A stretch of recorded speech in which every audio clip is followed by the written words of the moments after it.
पिछले वीडियो में हमने जो पाठ कक्षा 10 विषय विज्ञान पाठ 9 का जो प्रकाश है उसमें हमने अवतल दर्पण में प्रतिबिंब के निर्माण के बारे में पढ़ा। आज हम उत्तल दर्पण में जो बनने वाले प्रतिबिंब है उनके बारे में पढ़ेंगे कि उत्तल दर्पण में जो प्रतिबिंब का निर्माण किस प्रकार से होता है। तो आज हम उत्तल दर्पण में बनने वाले प्रतिबिंब के बारे में पढ़ेंगे। तो पहले है अवतल दर्पण में हमने 6 स्थितियों के बारे में पढ़ा, लेकिन उत्तल दर्पण में 2 स्थितियां होती है। उत्तल दर्पण में कितनी स्थितियां होती है? 2। पहला है बिंब की स्थिति, मतलब वस्तु। बिंब का मतलब क्या होता है? वस्तु। कि वस्तु कहाँ रखी हो? अनंत पर। वस्तु कहाँ रखी हो? अनंत पर। तो जैसे ये कोई उत्तल दर्पण है, ये इसका मुख्य अक्ष है, ये इसका ध्रुव O है, ये इसका फोकस बिंदु F है, ये इसका वक्रता केंद्र C है। अब वस्तु कोई अनंत पर है। अनंत पर वस्तु का मतलब होता है कि वस्तु है वो अत्यधिक दूरी पर है, बहुत ज्यादा दूरी पर है, जिसकी दूरी है वो निश्चित नहीं है, तो उसको बोलते हैं हम अनंत। तो अनंत पर जब कोई वस्तु होती है तो उससे आने वाली जो किरणें होती है वो हम समांतर किरणें लेंगे। कौन सी किरणें लेंगे? समांतर किरणें। जैसे एक समांतर किरण ये ले ली हमने और एक समांतर किरण मुख्य अक्ष के समांतर एक किरण हमने ये ले ली। तो ये 2 समांतर किरणें दर्पण पर आपतित हो रही है। हमने जब नियम पढ़े थे गोलीय दर्पण द्वारा बनने वाले प्रतिबिंब के नियम पढ़े थे, तो हमने पढ़ा था कि जो उत्तल दर्पण होता है वो प्रकाश किरणों को अपसरित करता है, फैलाता है। तो समांतर आने वाले किरण का हमने पढ़ा था, नियम पढ़ा था कि उत्तल दर्पण में मुख्य अक्ष के समांतर आने वाली किरण परावर्तन के पश्चात मुख्य फोकस से जाती हुई प्रतीत होती है। मतलब प्रकाश किरण का परावर्तन तो इधर हो गया, ये किरण इस दिशा में परावर्तित होगी, ये किरण परावर्तित किरण है, ये किरण परावर्तित किरण है। जब इन दोनों किरणों को हम पीछे बढ़ाएंगे तो ये मुख्य फोकस से जाती हुई प्रतीत हो रही है। यह आभासी किरण है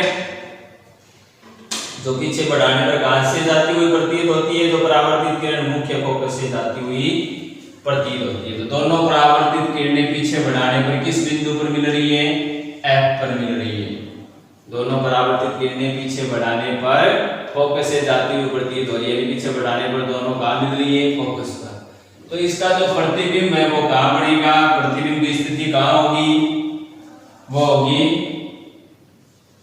फोकस F पर। यानी प्रतिबिंब कहां बनेगा? फोकस पर बनेगा। बन गया। अब प्रतिबिंब का आकार कैसा होगा? प्रतिबिंब है वो अत्यंत छोटा बिंदु आकार का होगा, अत्यधिक छोटा बिंदु आकार का। बिंदु आकार का बहुत छोटा बनेगा।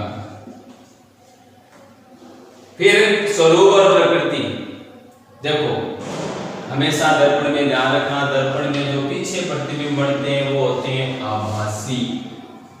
पीछे बनने वाले प्रतिबिंब क्या होते हैं? आभासी। और आगे बनने वाले क्या होते हैं? वास्तविक। याद रखना ही कि दर्पण चाहे वो अवतल हो चाहे उत्तल हो, पीछे बनने वाले प्रतिबिंब क्या होते हैं? आभासी। तो इसका प्रतिबिंब वो दर्पण के पीछे बन रहा है तो प्रतिबिंब कैसा होगा? आभासी होगा। और आभासी प्रतिबिंब हमेशा सीधा होता है, कभी भी उल्टा नहीं होता। याद रखना, आपको बताया हुआ है वास्तविक होते हैं वो होते हैं उल्टे, और आभासी क्या होते हैं?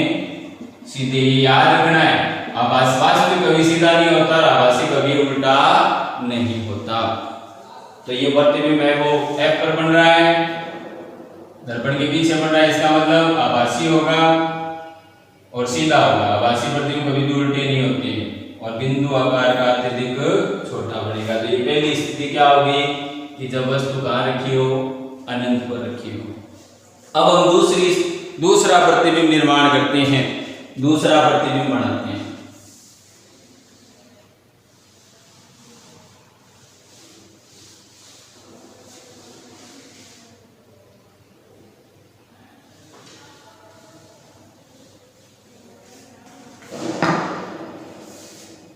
ये उत्तल दर्पण,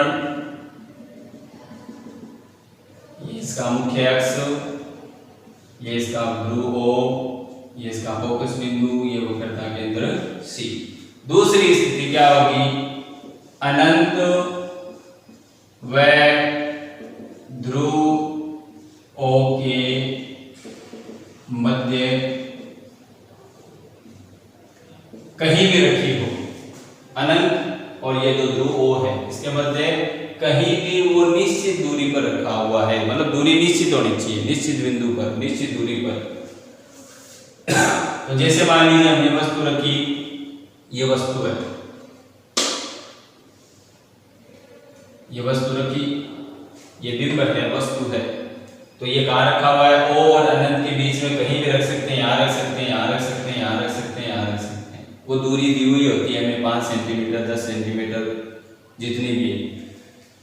अब इस वस्तु का प्रतिबिंब कैसा होगा? इस वस्तु से बड़ा होगा, छोटा होगा, आभासी होगा, सीधा होगा, वास्तविक होगा, उल्टा, ये प्रतिबिंब बनाने में पता चलेगा। तो हम दो किरणें लेंगे, एक किरण जैसे हमने समांतर ले ली, ये कोई किरण है, आपतित किरण जो मुख्य अक्ष के समांतर आ रही है, और हमें पता है मुख्य अक्ष के समांतर आने वाली फोकस से जाती हुई प्रतीत होती है पीछे बढ़ाने पर, पीछे आभासी डॉट से दर्शाना है, इधर डायरेक्ट करनी है रेखा। तो ये किरण इधर चली गई, पीछे बढ़ाया तो वो कहां से जाती हुई प्रतीत हो रही है? फोकस से। दूसरी किरण ले लेते हैं कि कोई किरण मान लीजिए प्रकाश केंद्र O पर आती है, C पर आती है, तो वो परावर्तन के पश्चात उसी दिशा में लौट जाती है जिस दिशा से वो आती है। हमने नियम पढ़ा कि प्रकाश केंद्र वक्रता केंद्र C पर जो आपतित किरण होती है वो जिस दिशा से आती है परावर्तन के पश्चात उसी दिशा में लौट जाती है। तो ये प्रकाश केंद्र C है, कोई प्रकाश किरण इस बिंदु से इस बिंदु पर आ रही है, तो इन दोनों बिंदुओं को मिलाओ, तो ये कोई प्रकाश किरण है वो C पर आती हुई प्रतीत हो रही है क्योंकि इसका वक्रता केंद्र पीछे है। तो यहां तक तो डायरेक्ट करना है, बाद में आपको डॉट डॉट से बनानी है लाइन।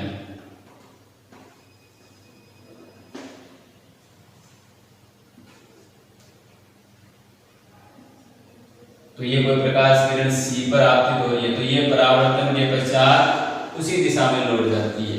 तो ये दोनों किरणें, ये किरण और ये किरण इस बिंदु पर मिलती है, तो प्रतिबिंब है वो क्या बनेगा? यहाँ पर बनेगा। तो प्रतिबिंब कहाँ बन रहा है? O और F के मध्य, ये F है, ये O इनके बीच में बन रहा है। तो प्रतिबिंब की स्थिति क्या होगी? ध्रुव O व फोकस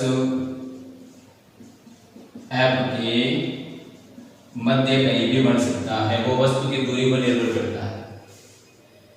वस्तु आगे होगी या पीछे होगी उसके अनुसार ये आगे पीछे हो जाएगा। बनेगा कहाँ? और F के मध्य ही बनेगा। प्रतिबिंब का आकार, ये तो वस्तु है, ये तो बड़ी है, प्रतिबिंब क्या बन रहा है? छोटा। तो क्या लिखेंगे?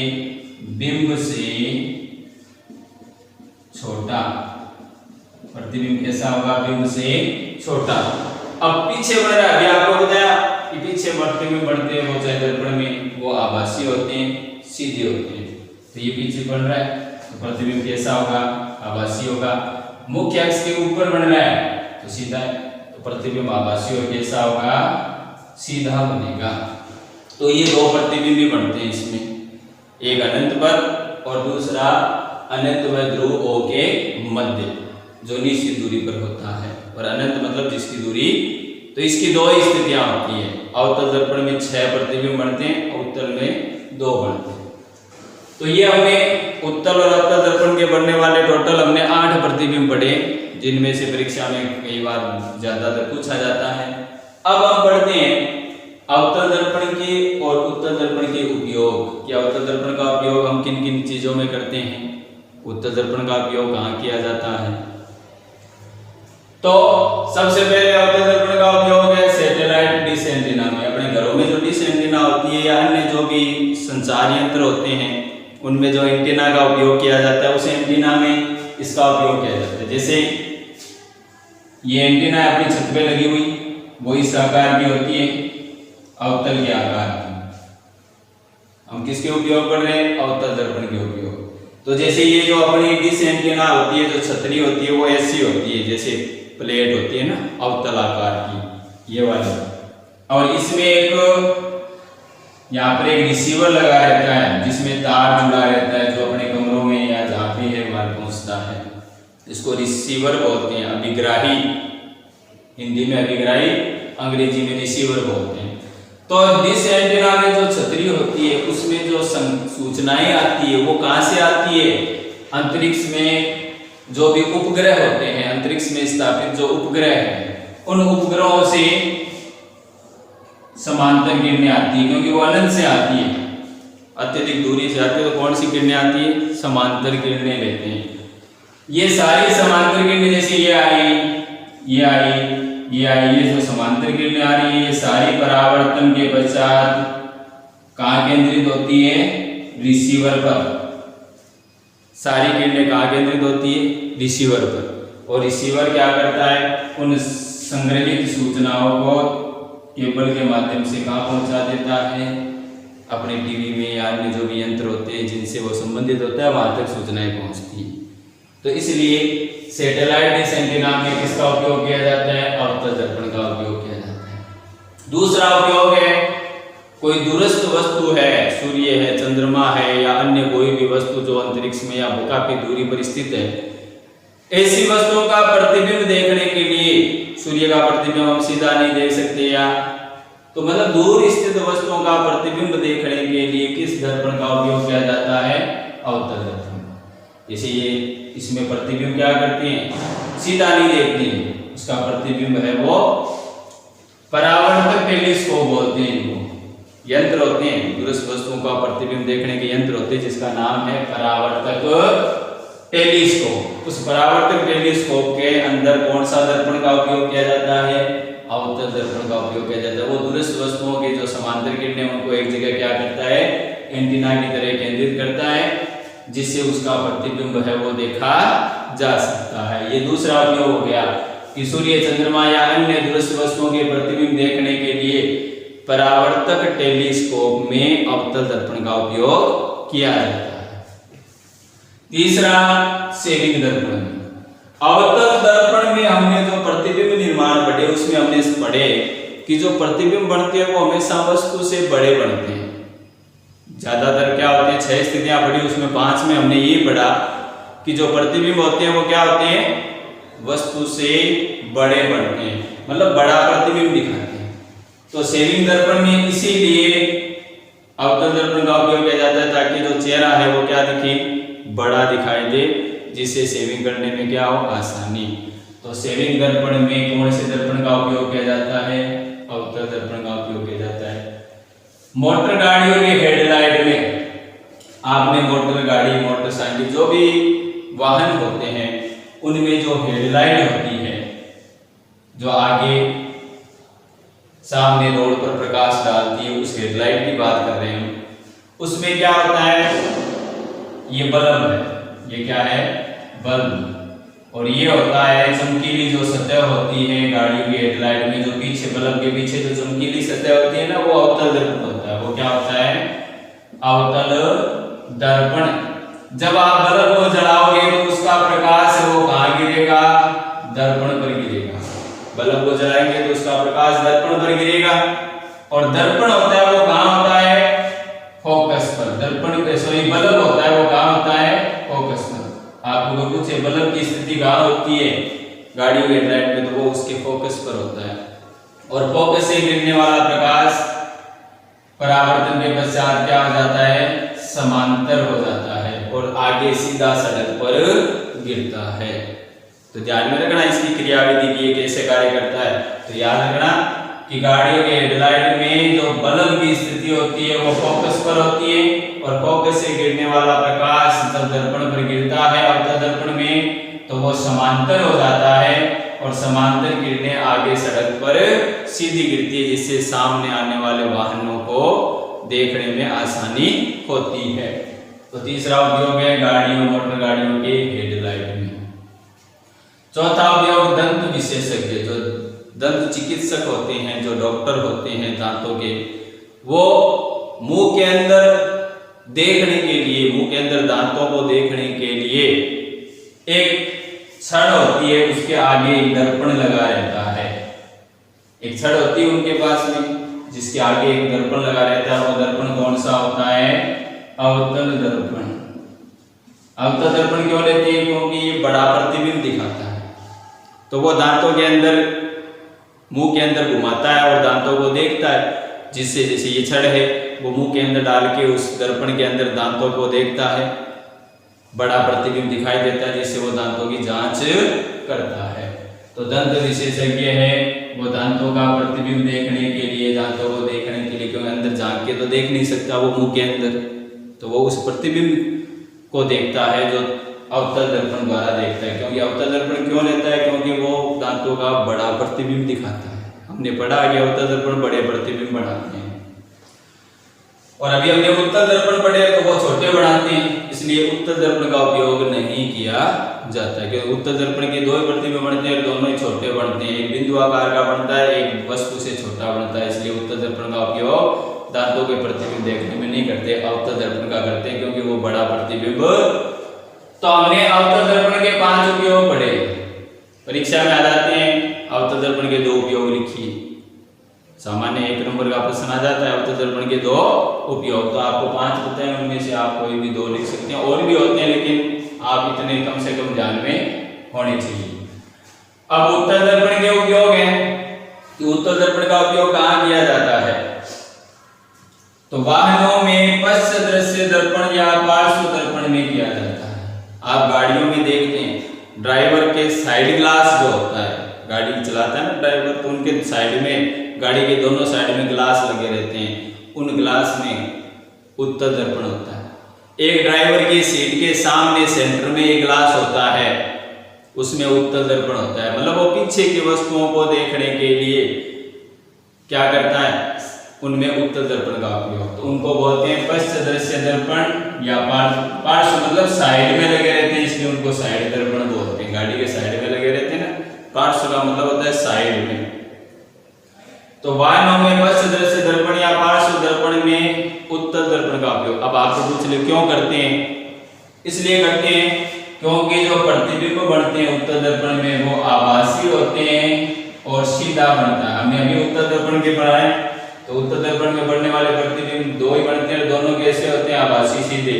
अगर आपको कोई पूछ ले कि गाड़ियों में पश्च दृश्य दर्पण के रूप में उत्तल दर्पण का उपयोग क्यों किया जाता है, तो उसका उत्तर लिखना है कि पहला पॉइंट लिखेंगे कि जो उत्तल दर्पण में प्रतिबिंब बनते हैं वो आभासी, सीधे होते हैं, छोटे बनते हैं, पूरा प्रतिबिंब बनता है, मतलब छोटा बनता है, पूरा प्रतिबिंब बनता है। दूसरी मुख्य बात क्या है?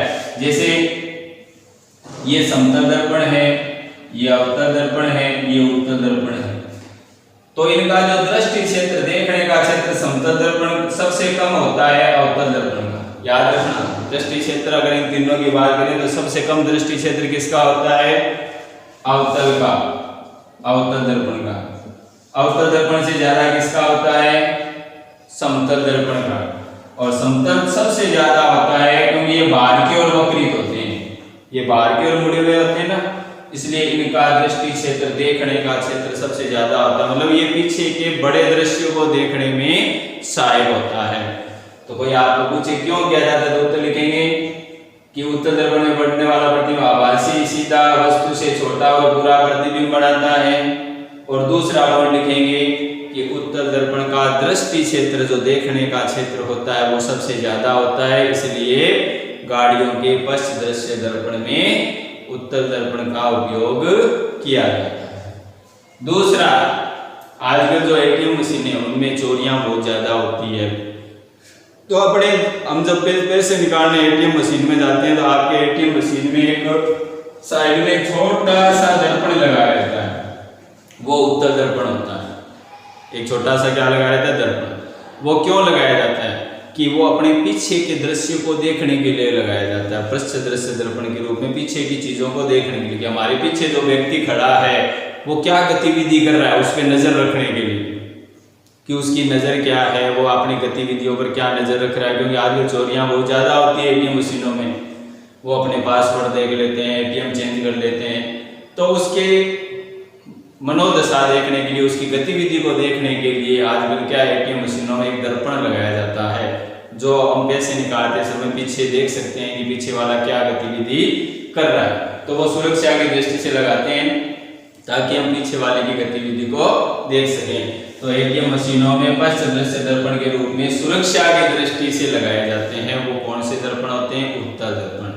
और उत्तल दर्पण का एक उपयोग ये भी लिख सकते हैं कि कोई भी जैसे बड़ी इमारत है, ताजमहल है, हवा महल है, बड़ी कोई इमारत है, उसका हमें पूरा प्रतिबिंब देखना है और छोटा प्रतिबिंब देखना है तो किस दर्पण में देख सकते हैं? अवतल में नहीं देख सकते पूरा प्रतिबिंब, क्योंकि वो बड़ा प्रतिबिंब बनाता है, उसका पूरा प्रतिबिंब दर्पण में नहीं देख सकते। तो किसी भी बड़ी इमारत का, बड़ी वस्तु का अगर हमें छोटा और पूरा प्रतिबिंब देखना हो तो उसके लिए किसका उपयोग किया जाता है? उत्तल दर्पण का उपयोग किया जाता है। समझ में आ गई? तो अवतल दर्पण के 5 उपयोग और उत्तल दर्पण के 3 उपयोग आपको याद रखने हैं। अब आगे बढ़ते हैं। दर्पण सूत्र क्या होता है? आवर्धन क्या होता है? आवर्धनता किसे कहते हैं?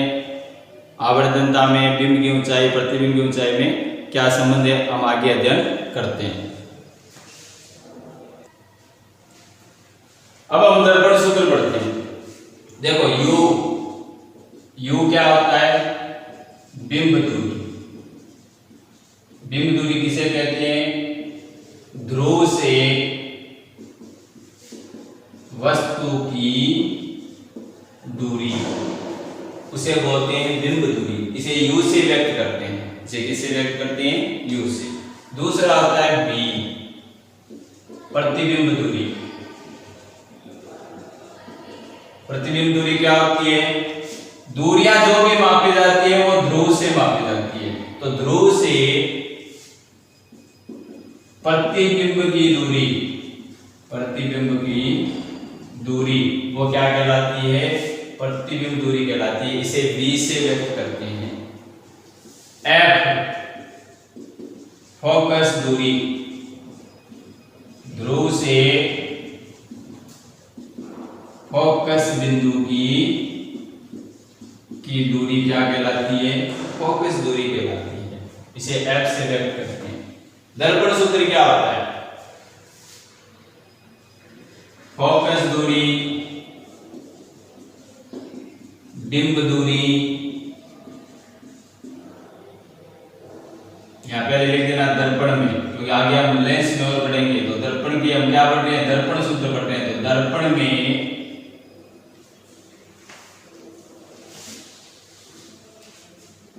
परिभाषा लिख रहा हूं मैं। दर्पण में फोकस दूरी एफ कोमा बिंब दूरी यू कोमा प्रतिबिंब दूरी बी में संबंध बताने वाले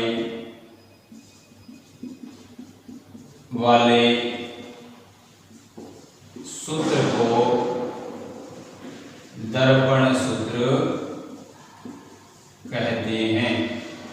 मतलब दर्पण के लिए इन तीनों में, फोकस दूरी एफ में, बिंब दूरी यू में और प्रतिबिंब दूरी बी में एक संबंध है। उस संबंध बताने वाले सूत्र को क्या बोलते हैं? दर्पण सूत्र कहते हैं। वो संबंध क्या है? 1/b प्लस 1/u, यानी 1/b और 1/u, यानी प्रतिबिंब दूरी के व्युत्क्रम और बिंब दूरी के व्युत्क्रम का योग। तो यहां लिख देते हैं प्रतिबिंब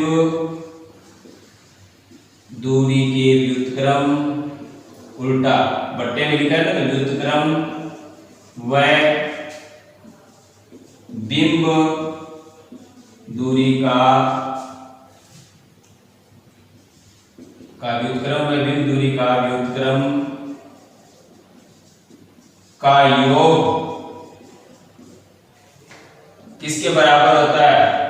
फोकस दूरी के व्युत्क्रम के।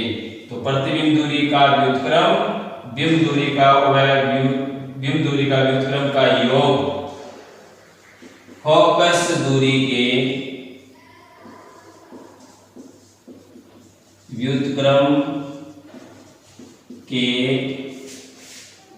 बराबर होता है।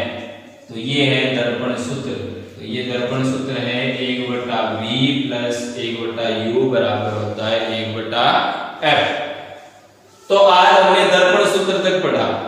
अगले वीडियो में हम आवर्धन पढ़ेंगे, आवर्धनता पढ़ेंगे, ठीक है, आवर्धन पढ़ेंगे, आवर्धनता पढ़ेंगे, कार्तीय चिन्ह परिपाटी पढ़ेंगे और दर्पण से संबंधित आंकिक प्रश्न पढ़ेंगे जो परीक्षा में बहुत बार पूछे जाते हैं। तो तब तक आप दर्पण सूत्र याद रखना, जब सवाल करेंगे, आंकिक प्रश्न हल करेंगे, उस समय ये सूत्र बहुत काम आएगा। तो तब तक आप आज जो आपको बताए गए उत्तर दर्पण द्वारा बनने वाले प्रतिबिंब के बारे में, उत्तर दर्पण अवतल दर्पण के उपयोग के बारे में, इनमें उपयोग में जो मैंने समझाए हैं वो चीजें वो ध्यान में रखना कि डिश एंटीना में क्यों करते हैं, परावर्तक टेलीस्कोप में, सेलिंग दर्पण में, इनमें क्यों करते हैं, वो कारण भी आपको बताएं। तो इसलिए उनके कारण ध्यान रखना कि किसी भी दर्पण का उपयोग किसी वस्तु में करते हैं क्यों करते हैं, कारण सहित उत्तर याद रखना। जो मैंने आपको वीडियो में बताया उनको सुनना ढंग से ताकि आपकी समझ में आए। तब तक आप इसका अध्ययन कीजिए। अगले वीडियो में हम आवर्धन, आवर्धनता, कार्तीय चिन्ह परिपाटी और दर्पण से संबंधित आंकिक प्रश्नों के बारे में पढ़ेंगे। तब तक के लिए धन्यवाद। जय हिंद, जय भारत।